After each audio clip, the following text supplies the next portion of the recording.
In the tapestry of narratives that comprise the Bible, a compelling array of characters emerges, each embodying a spectrum of moral qualities.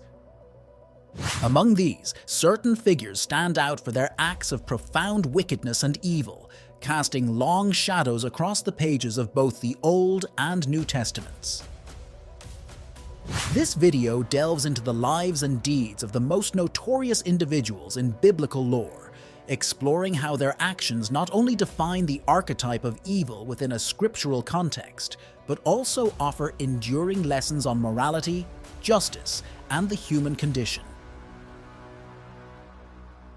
These characters provide a complex study of what constitutes evil in the biblical narrative and how their legacies continue to influence religious and ethical discourse today. Number 10. Herod Antipas, Luke 13:31-33. Antipas, regarded as a feeble and pathetic man, succumbed to the manipulative requests of Salome, his stepdaughter and future lover, to execute John the Baptist, a plot initially conceived by her mother, Herodias. His most notorious act was presiding over the trial of Jesus Christ when Pontius Pilate found himself unable to make a decision. Antipas, who had hoped for a miraculous display, was frustrated by Jesus' silence and sent him back to Pilate, leading to Jesus' execution at the behest of the Jewish leaders. His involvement in John the Baptist's beheading alone marks him as a significant historical figure. Ultimately, Antipas met his downfall in exile after conspiring against Emperor Caligula. This biblical narrative is reflected in the Gospel of Luke 13:31-33, where some Pharisees warn Jesus of Herod's intentions to kill him. Jesus responds by calling Herod a fox and speaks of his mission to cast out demons and heal the sick, emphasizing his destiny to continue his journey despite Herod's threats, as it is not fitting for a prophet to die outside Jerusalem. Number 9. Herodias. Mark 6:22-25. Herodias seemed fated for a malevolent path, initially marrying Herod II, son of the notorious Herod the Great, and then deceptively leaving him to wed his more wicked brother, Herod Antipas. Her wrongdoings extended beyond this bigamous union. St. John the Baptist publicly condemned her marriage to Herod Antipas, infuriating Herodias to the point of seeking his death. Observing her new husband's infatuation with her daughter Salome, Herodias exploited this by offering Salome to him in return for John's arrest. Herod Antipas, known for his weakness, agreed, promising Salome any wish she desired if she complied. Herodias ingeniously used this situation to orchestrate her plan.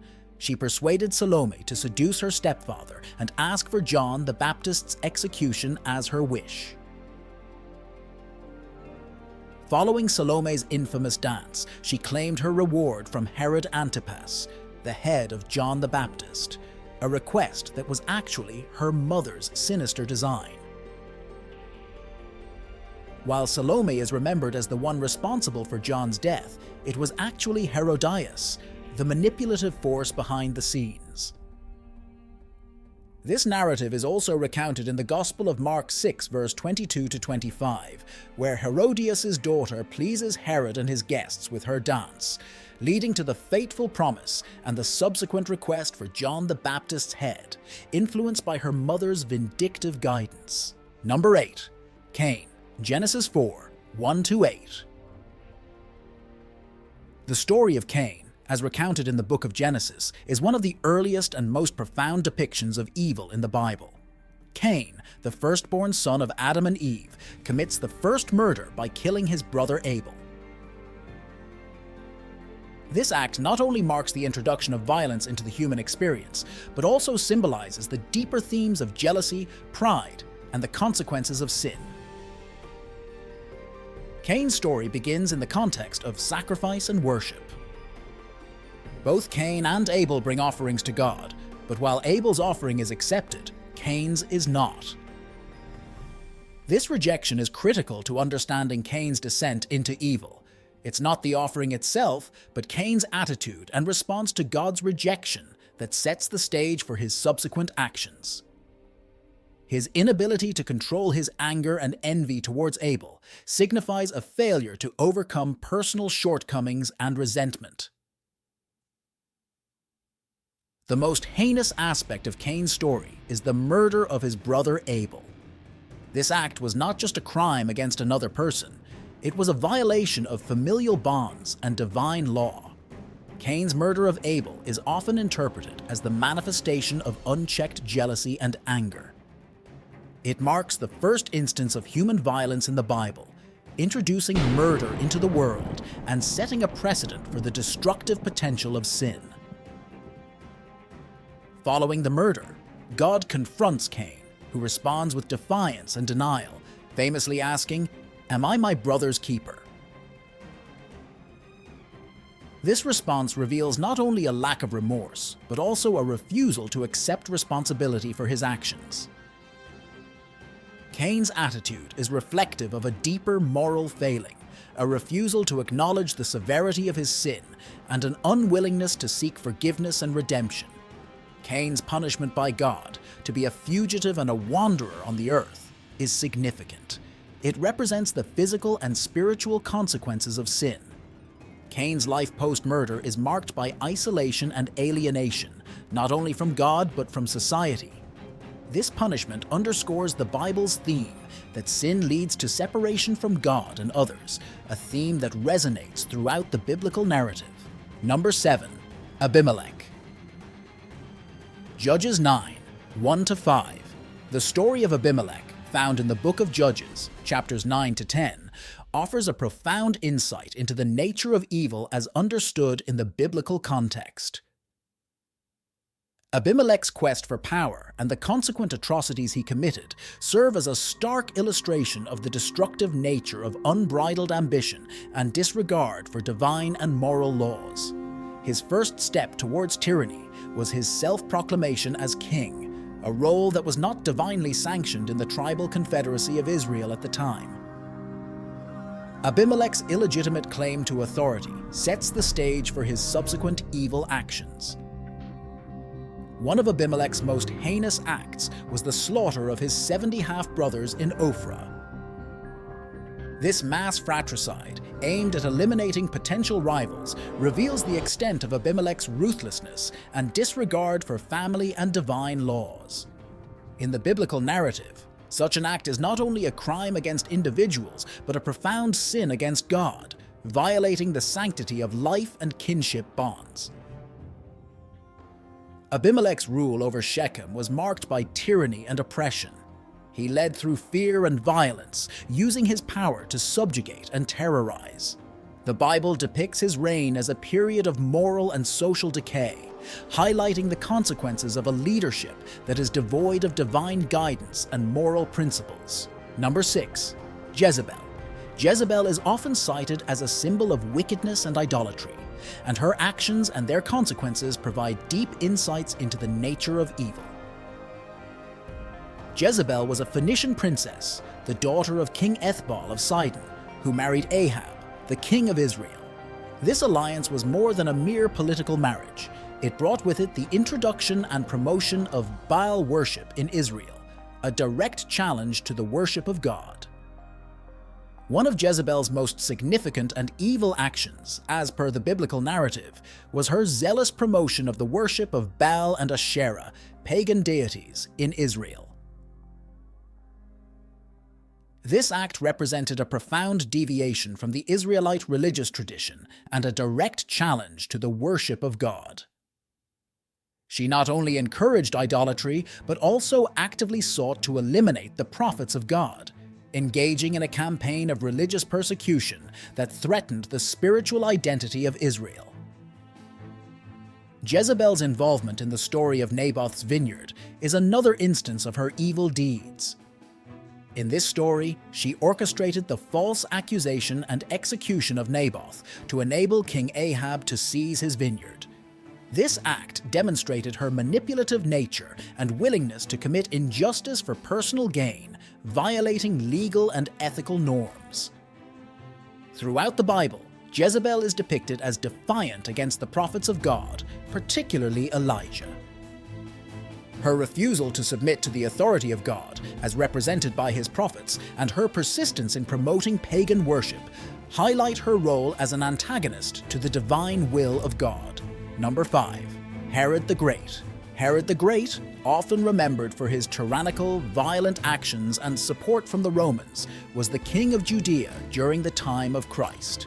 Among his notable achievements was the construction of the Second Temple, a significant religious site for Jews that offered services like the sale of sacrificial animals and other goods, which was later criticized by Jesus Christ. Herod's most infamous act, however, was the massacre of the innocents. This atrocity was triggered by Herod's fear of losing his throne upon hearing of the birth of Christ. After learning about the visit of the 3 wise men to Bethlehem, the birthplace of Christ, Herod issued a chilling decree for the murder of all newborns in Bethlehem, targeting those 2 years old and under. This ruthless order was an attempt to eliminate any potential threat to his reign, epitomizing the extreme lengths he would go to maintain his power. This brutal episode is a key reason why Herod the Great is often remembered with notoriety and as a symbol of evil. Number 4. Athaliah. Athaliah, the daughter of King Ahab and Queen Jezebel of Israel and the wife of King Jehoram of Judah, stands out as a notorious figure whose actions and reign were characterized by idolatry, murder, and treachery. Athaliah's story is deeply intertwined with the tumultuous history of both the kingdoms of Israel and Judah. Her marriage to Jehoram was a political alliance that brought the idolatrous practices of her native Israel into the heart of Judah. Following the death of her son Ahaziah, she saw an opportunity to seize power, an act that marked the beginning of her reign of terror. Athaliah's most infamous act was the massacre of her own family, the royal heirs of Judah. In her quest to secure her position on the throne, she did not hesitate to kill her own grandchildren, an act that was both politically and morally reprehensible. This brutal elimination of her own family highlights her ruthless ambition and disregard for both familial bonds and the divine right of kingship. Another one of Athaliah's significant transgressions was her promotion of Baal worship in Judah, continuing the legacy of her mother Jezebel. This act of introducing and encouraging idolatry was a direct affront to the worship of God and led to a period of religious and moral decay in Judah. In the Bible, idolatry is not just a sin against God, but also a corrupting influence on society. Number 3. Haman. Haman, known as the Agagite, held a high position in the court of King Ahasuerus of Persia. His deep-seated animosity towards the Jewish people, particularly towards Mordecai, who refuses to bow to him, sets the stage for the unfolding of his malevolent plans. Haman's evil in the Bible is manifested through his excessive pride, vengeful spirit, and his plotting of genocide. Haman's most heinous act is his plot to exterminate the Jewish people throughout the Persian Empire. Driven by personal vendetta against Mordecai and a broader disdain for the Jewish community, he manipulates King Ahasuerus into issuing a decree that would lead to the mass slaughter of the Jews. This planned genocide reflects the extremity of Haman's evil, as it is not just targeted against an individual, but is a calculated move against an entire ethnic and religious group. Haman's role in the Persian court gave him significant influence, which he misused for his personal vendetta. His ability to manipulate the king into agreeing to his plan without revealing the true nature of his intentions displays his cunning and deceitful nature.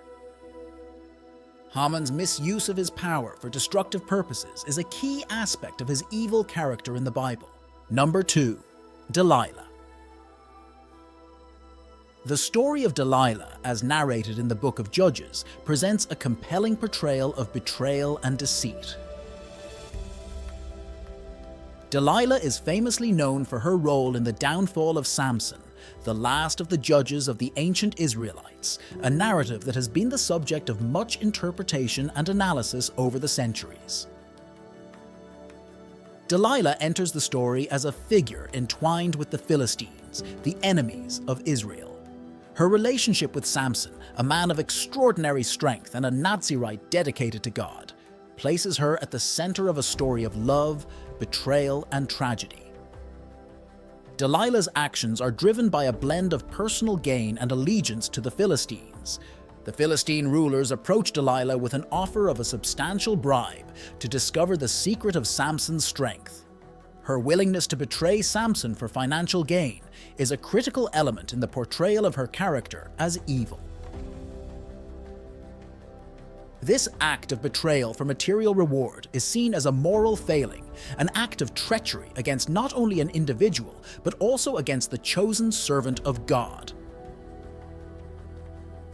Delilah's method of uncovering Samson's secret is through persistent questioning, manipulation, and feigned affection. She repeatedly asks Samson to reveal the source of his strength, and though he initially misleads her, her continuous persistence eventually wears him down. Delilah's ability to deceive Samson, who trusts her, highlights her cunning and manipulative nature. The climax of Delilah's betrayal comes when she finally learns that Samson's strength lies in his uncut hair, a symbol of his vow to God as a Nazirite. She then orchestrates his capture by summoning the Philistine lords as Samson sleeps and has his hair cut, leading to his capture, blindness, and eventual death. Delilah's betrayal leads to the fall of a judge of Israel, showcasing the catastrophic consequences of her actions. Number 1. Judas Iscariot's inclusion on this list is almost expected, considering his notorious act of betraying Jesus Christ, the Son of God.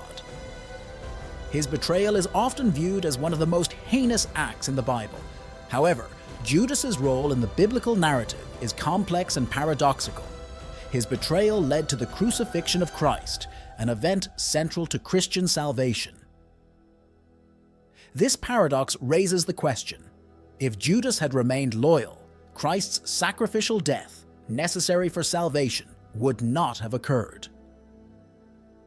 Beyond his betrayal, Judas's story ends in tragedy with his suicide. The graphic description of his death, including the gruesome detail of his bowels spilling out, underscores the perceived gravity of his sins. He is widely regarded in Christian tradition as condemned to hell for his betrayal of Christ.